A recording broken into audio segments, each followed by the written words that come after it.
Speaking of Cube, he's on there with Dopest on the Planet with Mack as well. And it's one thing to be on a remix of a song on a group album, but to have, what was the significance for you of having Cube on your All From the Eye, the actual album? Man, let me tell you something. I used to come home and every day, man. I would come home, khaki suited up, drink a 40, and I would listen to Death Certificate. I mean, on cassette tape and rewind it. And that was my record, you know what I'm saying? So when I'm sitting there one day and because we did the song at Q's house. Because we had to go out there to do his part. So I'm sitting there like, man, it's surreal. I'm like, I'm sitting out here with Q doing a song. I'm at his house, and a couple of years ago, this was just my favorite artist, you know what I'm saying, at the time. So to have that happen, man, you know what I'm saying, it's still mind-boggling to me. Yeah. It is an amazing accomplishment. And then back to the front of the album with the Who riding, having CJ Mack on there, D.O.C, Boo Capone. Yeah. Shout out to Boo Capone. Yeah. But the thing is, you had such veteran presence on the album of people that were still, making it happen at the time. But as an emerging, establishing artist at the time, what type of, confidence or feeling did you get realizing like, yo, I got low profile D.O.C, Mad Circle D.O.C's on my album, and CJ Mack from Rap Mad CJ Mack? What does that mean for you as an artist, as a writer, as a rap fan? It's special, and at the same time, Mack used to use this term, we just all trying to be competitive, right? So to be in that circle, you got to step your game up with everything. You know what I'm saying? So that when you use the term feeling something accomplished, that made me feel accomplished in a way. You know what I'm saying? Because hey, I'm making the right moves now. And so that was special, man. But like Mack say, man, you here now. You got to be competitive. So you can't drop the ball. You got to grind it out now. So then, you guys were one of the main artists on Who Bangin, and there were several other artists, Comrades, of course, being one of them. But there's so many labels and so many sub-labels and all this different stuff. What, from looking back and understanding things now, like what was the significance of Who Bangin in your opinion? Well, just being part of, I guess the pioneer part of it. Just how you see all these guys now, it's just, well, I don't know how to answer that, man, really. But looking back, it still comes down to accomplishment. You know what I'm saying? Just getting something accomplished. I look at it in a way. I look at Mack and seeing where we came from, and seeing everything Mack got to accomplish, and the goals and the levels he got to reach, and then bring me along with it. It's all special. And and one thing, I don't think Mack gets a lot of credit for a lot of things that he got done. You know what I mean? I never see him in the conversation of making moves. You know what I'm saying? When it comes to having these labels and having all these artists and making a platform and setting a platform for other guys out here on the West Coast. Because Mack did that for gang guys. Whether you like it or not, he did that for gang guys. Yeah, and I remember it was for the Recipe album when I interviewed him, and I asked him, I said,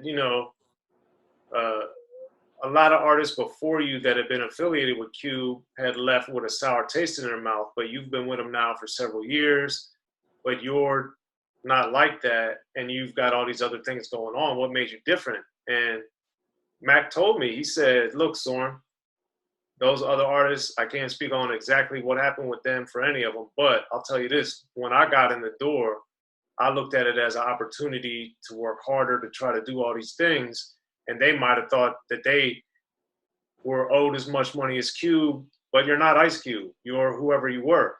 And Mack was like, I'm trying to get to that level, so I need to have a movie. I need to have a record company. I need to do that. So when he had Thicker Than Water, that was like a big deal. And having Fat Joe and having the Recipe album and the soundtrack and it just showed me and helped me in my own life. Like, look, I always try to think and act like that. But when Mack told me that, I was like, man, I always got to look at that the same way. If I'm around these dudes or I'm working, I got 7,000 things I'm trying to do. So I just got to go harder. When you get in the door, you got to work harder. You got to go harder, man. You got to go harder. And he's always said this thing to me. He's like, man, I'm just trying to create my own lane. And that's just what it is sometimes. I can't. That's like if a lot of times I'm just glad to be at the party. So I know I'm not getting the same pay or whatever. I'm just glad to be here. You know what I'm saying? I appreciate that. And that's what it is a lot of times. If you let me in, I'm gonna find my way to get mine in. You know what I'm saying? So I don't think I'm owed just as much. That's the same thing like with us and Mack. Hey, I knew that's the guy right there. You know what I'm saying? I'm on his branch. So my thing right now is create my own, but at the same time, I'm going to help him work too, though. You know what I'm saying? Because that's who brought me here. You know the term, dance with who you came with. Very much. So then, we talked about a lot of different things, but once the All From Now album came out, and it took like 3 years, basically, I guess, to get to Uncut. What was the delay? What was happening? Just label, the same label drama. That's all. You know what I'm saying? A lot of manipulation going on, and just behind the scene nonsense turmoil. You know what I'm saying? That didn't need to. It just put a it puts a distraction. It puts roadblocks and delays for things to happen. Okay. Yeah, because I was, being around and seeing you guys all the time at the time. I was always like, man, I remember asking you guys, like, what's going on? But it ended up being okay. And then I really liked the Larger Than Life album that you guys put out after that. And Is that right? Yeah, the Why They Want to Keep Me Down. That was one of my favorite songs on there because it was real personal about what was going on with your family and stuff. So as a writer, what made you explore like taking real personal stuff and putting that in a song like Why They Want to Keep Me Down? Well, I think writing personal is just, you have to think about things that you're going through in life. You're not the only one going through it. To let other people know that, hey, I've had songs like that for myself. I might be going through something, and you hear a certain song, and it affects you, and that lets you know that, hey, I'm not the only one going through these things. So that's why I try to write from the heart and from the soul. And a lot of times it ain't my story. I might write someone else's story, And I think the more personal we are with the art, the more you can help someone.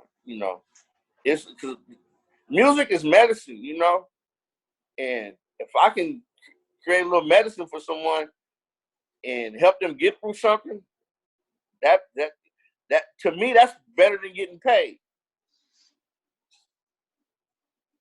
And why?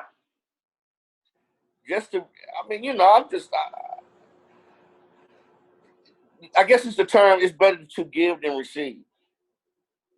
I really feel that. And, and another thing, another thing about art, if someone likes something that I created, that's better than a check to me, man. to hear someone recite your lyrics, it's better. So you know that, man. You like when someone writes when Soren writes something and someone said, "Hey, that guy right there, hey, that was a nice article." You know, hey, Soren, you know you get a little boner here and there off that type of stuff, man. Of course, man. That's one of Yeah. that's one of the best things of the game, man. The Like, best thing, man, because you know what? When people tell you things like that, that lets you know that they really appreciated your work, you know. Because what we do, man, it takes a lot of time and effort, and it's work, you yeah. know. I And mean, a lot of it ain't easy. nah, It ain't easy. I've had Because you have those days. Some days it come right to you. Some days it's like, let me sit back and really think about it. You know what I'm saying? And so when someone comes out and they appreciate it, that's the best payment to me. yeah, I remember keeping it West Side Connection related, but I've had so many great experiences with Cube over the years. But one time when I wrote my first book, The History of Rap and Hip Hop, it was like a middle school book Uh-huh. for libraries and schools and stuff. And it came out in 2006, and I gave it to Cube. And soon thereafter, he hit me and he was like, "Yo, my son loved this book. He said it's incredible. He's like really excited about it." And for Cube to A, reach out, and B, to tell me that, Cube don't have to say that to me. And Yeah. I was like, I've known Cube since the 90s at this point, but this was like 11 years after, or 10 years literally after I first met Cube in 96. And I was just like, that's crazy. Like Ice Cube's son is reading my book because he gave it to him to read. Like that's an amazing achievement. And, that's why I know you can have all the success that you've had or I've had or whatever, but when the people you admire are reaching out to you to tell you they appreciate your work or that you did a great job, or like when you shout me out or something, it's like that means a lot because I admire what you do. I look up to you guys. I admire you. So Yeah. that's just the whole thing of it is just amazing. And Yeah. and that's It's why just let people let you know you being appreciated, man. That's the best feeling. When I'm right now to this day, man, if I'm out somewhere in the grocery store, no matter where I'm at, if someone stops and, "Hey, man, I used to, even if it's I used to listen to you. You know what I'm saying? I appreciate your stuff. You know what I'm saying? That is the best feeling to me, man. You know what I'm saying? You know what? It's got to the point now. I had young kids like, "Hey, man, I know who you are. My dad used to listen to you." You know what I'm saying? That's a plus, man. You know? yeah, you got generations. Yeah, man, that's a plus. I went to one time I was at Cube did a show in at the Anaheim the House of Blues. So I'm there. I brought one of my homies. So we outside of we outside waiting for Brother Ron to bring, some passes or whatever. But it's a guy there, man. It's a guy there, right? He's about, at this time, he was about 50. His son was probably in his late 20s. But this is and they were white guys. He's a father and son at an Ice Cube at an Ice Cube show with NWA shirts on and everything. That was so impressive to me. I was like, man, wow. And that's the generations of it, because that's what we do. We pass the good music on through the generations. Man, I got 11-year-olds right now, homie. They reciting Biggie Smalls and all that right now. You know what I'm saying? And if you put Juicy on right now, they're gonna know the whole word. They're gonna rap the song to you. You know what I'm saying? Yeah. It's about passing the good art down to generations, man. Yeah, my daughter loves Tribe Called Quest. She knows Can I Kick It's her favorite song. Is that right? Yeah. And that's what used to happen with us. Our parents passed down the Motown and all that stuff to us. And today I'm banging that. I'm banging when I'm getting my mood. I just put on my Marvin Gaye greatest hits. And they don't know it yet, but once they get older, they're gonna be playing it. Yep. Well, there it is, Squeak Rude, man. It's great catching up with you. All the time, man. I'm glad we were able to make it happen for Unique Access Entertainment. Thank you for coming through. We'll do a part 2 soon. And I appreciate that, man. Yeah, thanks for coming I through. gotta get Bink on the horn, man, and say, man, I was hanging out with Soren today, man. Yeah, we gotta interview Bink too, man. Let's make it happen. Yeah, for sure, man. Yeah. Hey, but Soren, thank you for having me, man. I appreciate this, man. And hey, I follow you, man, and I wish you nothing but success, man. You know that all the time.